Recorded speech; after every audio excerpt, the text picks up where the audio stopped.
Hello everyone, welcome back to my channel Riya blogs বন্ধু। তো বন্ধুরা, তোমরা কেমন আছো? আশা করি তোমরা খুব ভালো আছো, আর আমি তোমাদের ভালোবাসায় ভীষণ ভালো আছি। এখন বাজে সকাল 6টা, আর আজকে আমি খুব সকাল সকাল স্নান করে নেব। কারণটা হলো আজকে হলো মনসা পূজা, আর আমি যাব আমার মায়ের বাড়িতে। আমার মা মনসা পুজো করে, সেখানে যাব বলে আজকে এত সকাল সকাল স্নান করে নিচ্ছি। ভিডিওটা যদি ভালো লাগে অবশ্যই একটা লাইক করে দিও, আর আমার চ্যানেলে কেউ নতুন হয়ে থাকলে চ্যানেলটি সাবস্ক্রাইব করে পাশে থাকা বেল আইকনটি ক্লিক করে দিও। এখন হলো গরমের দিন, আর সকাল সকাল স্নান করার কিন্তু একটা মজাই আলাদা, পুরো ফ্রেশ লাগে।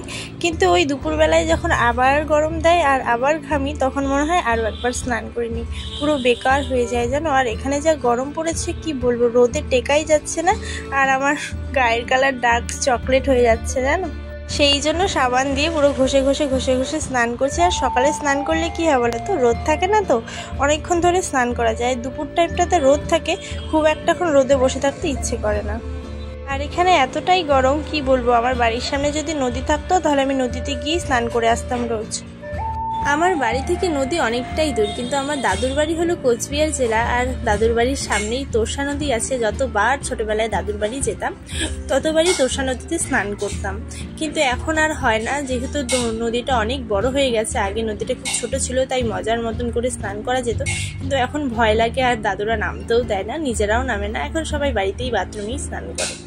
অ্যাকচুয়ালি আমি ব্লগটা অনেকদিন আগেই ছাড়তাম, এই আমাদের পাশে কাজ হচ্ছে সেই জন্য আর এডিট করতেই পারছি না। এই যে কাজের আওয়াজ, সেই জন্য আর এডিট করাই যাচ্ছে না জানো।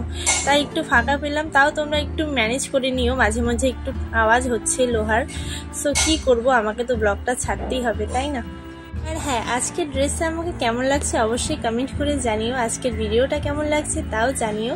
আর তোমরা কি কেমন ভিডিও চাও সেটাও আমাকে বলো। তোমরা এই ভিডিওটা অনেক দিন থেকে রিকোয়েস্ট করেছিলে, অনেকেই রিকোয়েস্ট করেছিল, সেই জন্য আমি একটা রিকোয়েস্টের ভিডিও নিয়ে চলে আসলাম। ভিডিওটা যদি ভালো লাগে অবশ্যই একটা লাইক করে দিও, পাশে থেকে বেল আইকনটি ক্লিক করে দিও। আর কালকে আমি মাথায় শ্যাম্পু করেছিলাম, সেই জন্য আর এখন শ্যাম্পু করছি না, গায়ে হাত পায়ে ভালো করে সাবান দিচ্ছি। আর আমার না একটা বদ অভ্যেস আছে, যেটা হলো কি রোজই সাবান দিই আমি গায়ে, রোজ সাবান দিয়ে স্নান করি। আমাকে বলে আমার মা যে রোজ নাকি সাবান দিতে হয় না গায়ে, কিন্তু আমার না সাবান না দিলে মনেই হয় না যে আমি স্নান করছি। এটা আমার সব থেকে বদ অভ্যাস। আরেকটা যেটা বদ অভ্যাস আছে সেটা তোমরা জানো, যে আমি সকালবেলা উঠে খাই, খাওয়ার পরে ব্রাশ করি। খাওয়ার আগে কিন্তু ব্রাশ করা উচিত, কিন্তু আমি খেয়ে তারপর ব্রাশ করি। এটা হলো আমার দুটো বদ অভ্যাস। তোমাদের সাথে গল্প করতে করতে কিন্তু আমার গায়ে সাবান দেওয়া কমপ্লিট হয়ে গেছে। এবারে আমি মুখে একটু ফেস ওয়াশ করে মুখটা ভালো করে ক্লিন করে নেব। আর আমার যেহেতু অয়েলি স্কিন, সেই জন্য আমি একটু বেশি বেশি করে ফেস ওয়াশ মাখতে ভীষণ ভালোবাসি। সত্যি কথা বলতে গরমের দিনে স্নান করার মজাই আলাদা। গরমের দিনে আমরা যতটা জল ঢেলে ফ্রেশ হয়ে স্নান করতে পারি, ঠান্ডার দিনে কিন্তু আমি পারি না, আমার ভীষণ ঠান্ডা লাগে। আর আমি না একটু কুড়ে টাইপের, মানে জল দেখলে আমার জ্বর আসে, সেই জন্য আমি গরমকালে খুব ভালো করে স্নান করি, আর ঠান্ডাকালে কুইরামি মারি। অ্যাকচুয়ালি আমি ভীষণ অলস জানো। আমি এখনও বাড়ি গেলে মা আমাকে স্নান করিয়ে দেয়, মাথায় তেল দিয়ে দেয়, খাইয়ে পর্যন্ত দেয়। আর আমার না নিজের হাতে খেলে খুব একটা পেট ভরে না, মায়ের হাতে খেলে কিন্তু একটা ভীষণ শান্তি পাই।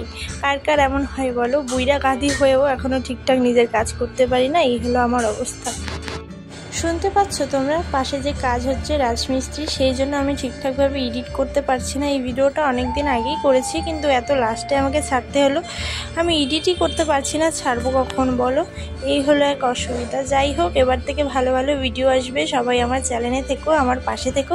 আমার চ্যানেলে যদি কেউ নতুন হয়ে থাকো, চ্যানেলটি সাবস্ক্রাইব করে পাশে বেল আইকনটি অন করে দিও। তো আজকের ভিডিওটা এইটুকুনি। ভিডিওটা ভালো লাগে অবশ্যই একটা লাইক করে দিও। Tata, by.